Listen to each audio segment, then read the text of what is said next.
In this video, we will talk about Final Export to fix layout ePub. There is a checklist you need to go through to make sure that you're creating a valuable ePub file. And first, make sure that all fonts you're using are licensed fonts. We talked about that in previous video.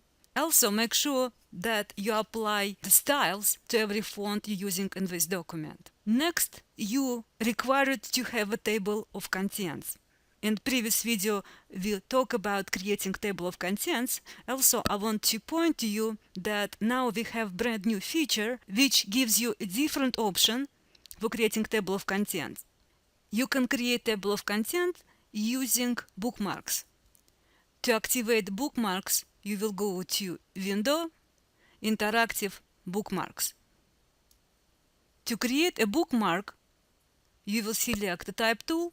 You will highlight the line of the text which you want to be part of table of content and simply click on option Create New Bookmark, or you can click on Extension window and choose the same option. Either way, it works the same. And you can see we created first bookmark. If you will keep this bookmark selected, highlighted in blue, and I will select the second line of the text and click on option Create New Bookmark, you will create an indentation. You can see second bookmark will be inside of the first one. And I'm going to scroll down to the second chapter. It's right now covered by illustration. I'm going to move it aside. I will select chapter 2 and click on option Create Bookmark. And again, if I want the chapter name be associated with chapter 2, I will select the chapter 2 while I'm creating new bookmark. I'm going to select it and click on option Create New Bookmark. And this is an alternative way to create table of content for your fixed layout ebook. Also, you need to pay attention to how you name your InDesign file. You need to make sure that you're not using spaces in the name for your InDesign file. You will not pass ePub validation if you're using any spaces in InDesign name. Another way to check for unwanted spaces is in the names of your images. And you can double check it if you will go to Window Links.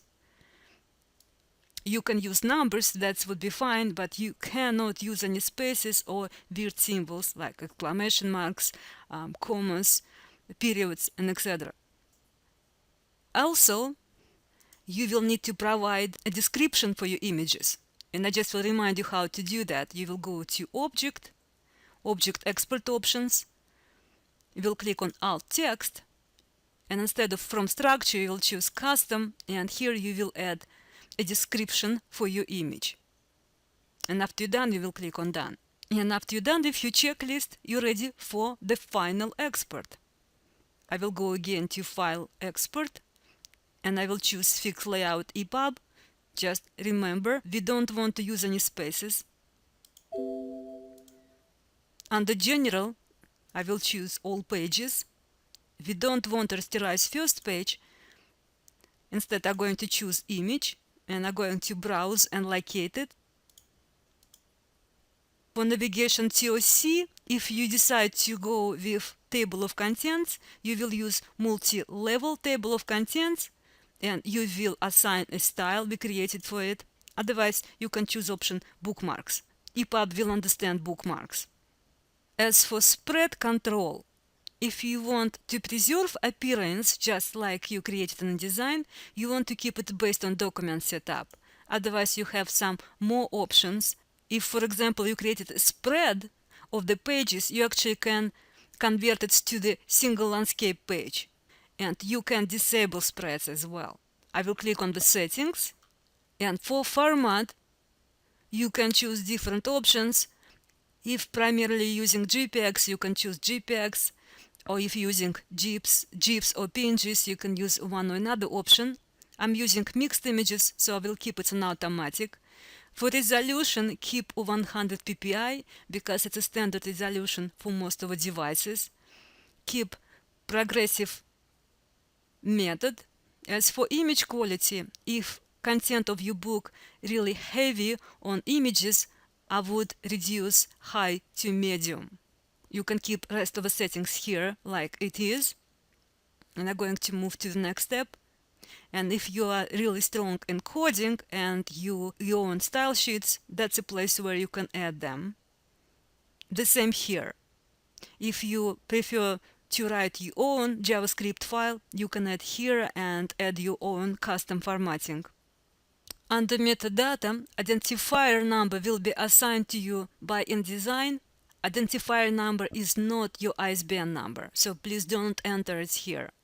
And you're going to add the title of your book, and you will add the creator. The creator is name of the writer, and for date you want first start from the year, then add 2 digital numbers for month and a day, and I'm just going to set present day. And you're going to add a description of your book, and for publisher typically you will put your own name. I'm going to add Peninsula College. For rights I'm going to add all rights reserved, and for subject I'm going to enter ebook. Viewing application, that's just a place when you're using default program to preview your fonts. We're using digital editions, and that's a choice you can see here. If you wish to add other applications to preview your ePubs, you can add it through button Add Application. You will check your book one more time in Adobe Digital Editions, ensuring that all animations and all effects you apply work. Table of contents is in the right place, and I will click to add book to the library.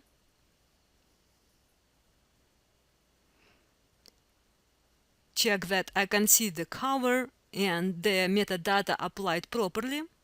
And after that, you are ready to publish it in the ebook store, which accepts fixed layout EPUBs.